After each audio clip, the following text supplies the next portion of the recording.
Hey guys, welcome back to my channel and to the Clean Beauty 5x5. Today we are chatting eyeshadows and things are going to be a little bit different here for a couple of reasons. So I'm not actually going to be comparing 5 products back to back each day for a really big reason, which is that no eyeshadows actually last all day for me. And it doesn't matter if I use an eyeshadow primer and, try and get it to stay in place all day. It doesn't last. Conventional eyeshadows have never lasted for me. I have greasy, sweaty eyelids, and that's just how it's gonna go. So this is not a clean beauty issue. This is kind of a me issue. And yes, I have tried some eyelid primers. Actually, I've only tried one. It was the Ilia one, and it kind of burned my eyelids, so I was not a fan of that. If you guys have any recommendations for any eyelid primers or just a base before putting on your eyeshadow that is in the clean beauty space, I would love a recommendation, so just drop it down below. So I'm gonna just show you all of the eyeshadows on my lids and let you guys decide, wow, my hair is big today.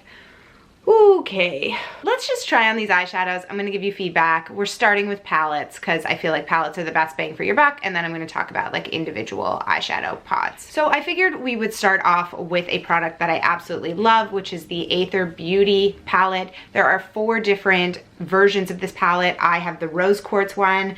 I actually interviewed the founder on my podcast probably about a year ago or almost a year ago. I will include that in the description box down below.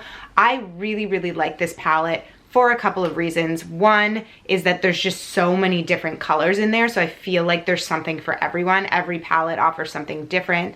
I think sort of the selling point for a lot of people is the fact that it's made with crystals and gemstones, and that's really fun, and it's a great way to pigment clean eyeshadow.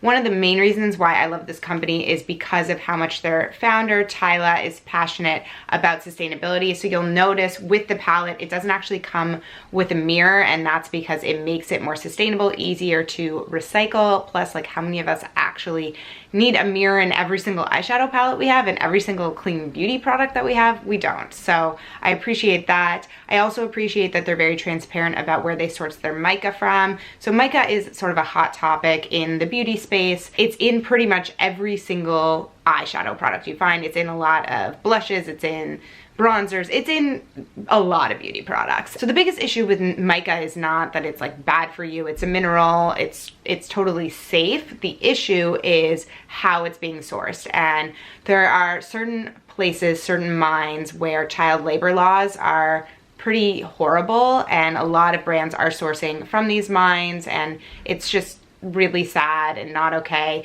And Tyla, the founder of Aether Beauty, talks a lot about this, but she's also very transparent about where they get their mica from. So they are only sourcing from, I think, primarily in the US, but also only from mines that have strict child labor laws, and sometimes using synthetics because that's what is the most ethical that they can source. And there's nothing wrong with synthetic. In many ways, synthetic can actually give more pigment. So anyway, it's just something to think about, and it's one of the reasons why I really love this palette. But let's chat about the application of it. I do find there is a lot of fallout, so you definitely need to hit your brush before putting it on your eyelids. Otherwise, you're gonna have some fallout when you put it on. It's super pigmented, which is amazing. I really do think this is worth the price, and if you're looking to invest in a palette that offers a huge range, I think this one is probably your best bet. Next one I want to chat about is this rose gold one from 100% Pure. I really like this palette as well. I do find it very similar to the Aether Beauty one. They're also using gemstones in it. It's kind of become this trend, which fine. The ingredients in it are pretty good. Again, similar to the Aether Beauty one, there is a lot of fallout. I would say in terms of price point, it is kind of pricey because you're only getting 5 shades in it versus the Aether Beauty one where you're getting way more for a very similar price point. There are also a lot of really good ingredients in this, so I think you're kind of paying for that extra add-on, which 100% Pure is really all about. I think this is part of their fruit pigmented line. So it's a great product. I wouldn't tell you that it's my favorite one. I also wouldn't tell you that it isn't worth investing in. I do think it's a great product. So this is a new to me palette. I actually ordered it in the Credo Beauty sale, and I'm really happy that I did. It's the Ilia palette in warm nude. So this comes with 6 different shades. I love the shade range. It's extremely pigmented, and I have found that in terms of wear, this is probably the most long lasting of any eyeshadow I have ever used, which is funny because their eyelid primer burn like hell. But anyway, so I do think this is really great when it comes to travel. It's pretty compact. Offers, I think there's 2 different versions of this palette. I go for warm nude just because I have brown eyes and I find like that's the shade range that looks really good with brown eyes. Although to be fair, you can wear any shade with brown eyes, which is one of the many blessings of having brown eyes. But yeah, I think it's a really pretty palette. Again, it has the mirror, which doesn't make it the most sustainable, but that's not necessarily what Ilia is all about. And in terms of price point, it's pretty good. I believe it's around 36 or 38. You get these 6 different shades, super compact. This is something that I'm definitely gonna be traveling with just because it's so easy. So I do wanna chat about this palette from Lilly Lolo in Laid Bare. This was like one of my first clean beauty palettes and I do really like it. I think it is a great entry-level palette. They have a couple different shade ranges. This one is in Laid Bare and I love all of the colors. I find there's a lot of versatility. You get a lot of bang for your buck, because you're getting a lot of different shades in there.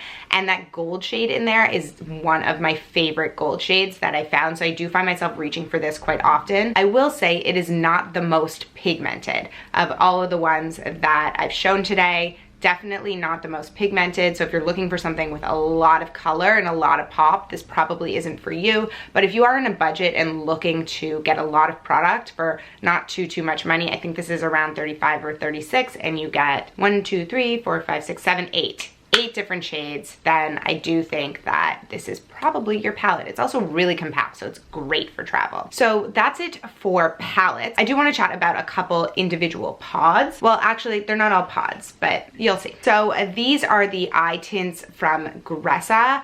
When I first received these, I was like, wow, these are really beautiful. They have a really unique formula, and that's so Gressa. Like, everything is like kind of pricey. Their branding is just stunning always, and they have unique formulas and the ingredients are always amazing. I will say I was slightly disappointed by these. I don't find them to be super blendable. I will say that the shade Neve looks really good as an inner corner highlight, but that's not really a reason to buy this. You can just use your highlighter as an inner corner highlight. There aren't a ton of shade ranges, and I just think the formula, while very pretty, is really hard to blend. I find myself trying to apply it more with my finger because it doesn't really come off on the brush.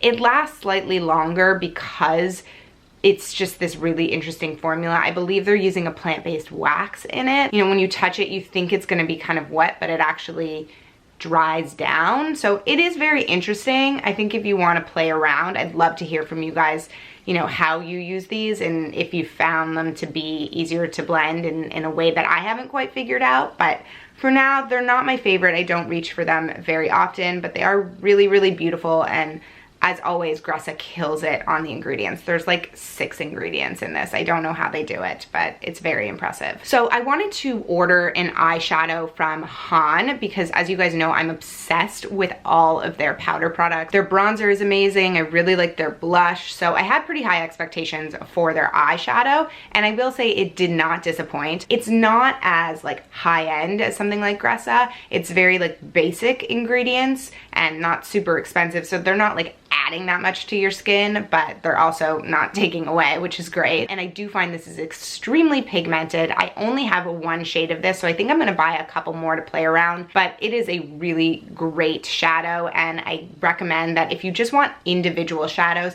they have a huge shade range, so you can pick from, you know, individual ones that you like. And as always, Han just like does such a good job with their eyeshadows. So let's chat about some fun, different type of eyeshadows. So these are the jelly eyeshadows from Juice Beauty. Juice Beauty is always coming out with innovative products, and because they do a lot of skincare, there's usually a lot of benefits in their makeup products. I will say, like, these are interesting. I think that they're fun, and I do really love the shade Mimosa. They don't have a huge variety of shades, and they're all like kind of similar, but the one Mimosa is this beautiful gold shade. It's not very pigmented, that's what I will say, and I do find it really hard to get the product out of the bottle, but it's easy to work with. Like, when you start to put it on your lids, you do have time to kind of build it up, which is nice. It does dry down matte, but not fully matte. It will stay like a little bit greasy. It's a really pretty color, but don't expect it to last.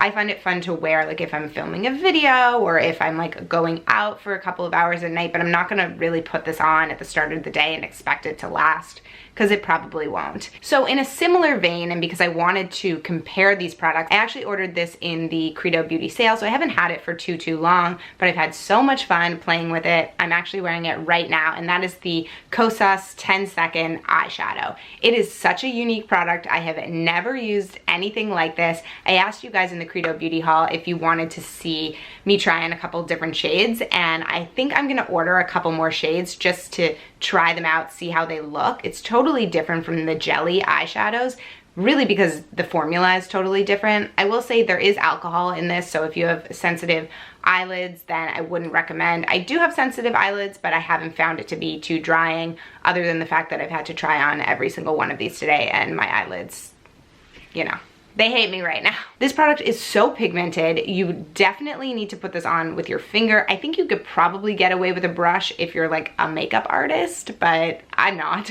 So basically you use the wand, you put some on your eyelids. I would only do one eyelid at a time because it dries so quickly. So you put a little bit on and then use your finger to kind of pat it in.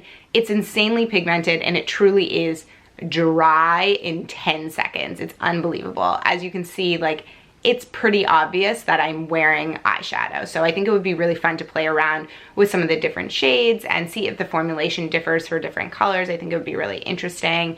And yeah, I think it's a fun product. I will say I've worn this a couple times, and just like all the other eyeshadows, I do get some creasing after a couple of hours. So it's not like so dry that, you know, it doesn't move at all, which probably is a good thing that it's not so drying in that way.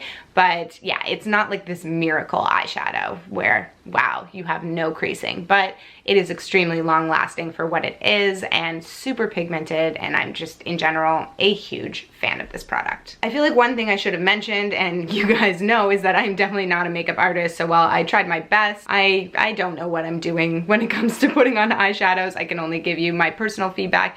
And I also realized I should have mentioned this. I have a birthmark on my right eye, so it always kind of looks like there's this brown splotch. It's not eyeshadow, it's just my eye. Occasionally people will be like, I think you have something on your eye, and I'm like, no, it's just a birthmark. So there you have it. These are all of my eyeshadows that I currently own in my collection. That's actually not true. There were two I didn't show because I don't like them. One of them is Alima Pure, and one of them is another brand that I think it's like Studio 78 or something like that. Not a fan of them, that's why I didn't show them. But these are all the products that I like. They have their pros and cons, different price points, different priorities. They're all really interesting products, so I think there's something in there for everyone. I hope you guys can find a product that you like. If there's anything that I didn't talk about that you want to hear about, there's a holy grail product that you love, definitely leave it in the comments below. And get ready, because we have one more Clean Beauty 5x5, which is going to be done in a similar style to this one, because I'm chatting lipsticks, and I don't know who has lipsticks that last. I mean, unless it's a lip stain, lipsticks don't last all day. So it shouldn't stay on my lips for 12 hours. So it will be in a similar style to this. Let me know how you feel about these kinds of videos. Make sure you give it a thumbs up if you're into it. And don't forget to hit that subscribe button so you don't miss that next video. And then I got a big video to end out the year. So stay tuned for that. I hope you guys have a wonderful rest of your week. Bye. Guys, in case you're wondering about the RMS foundation, look what happened to my skin after I used it. I'm not wearing it right now. I had to return it. It was so bad.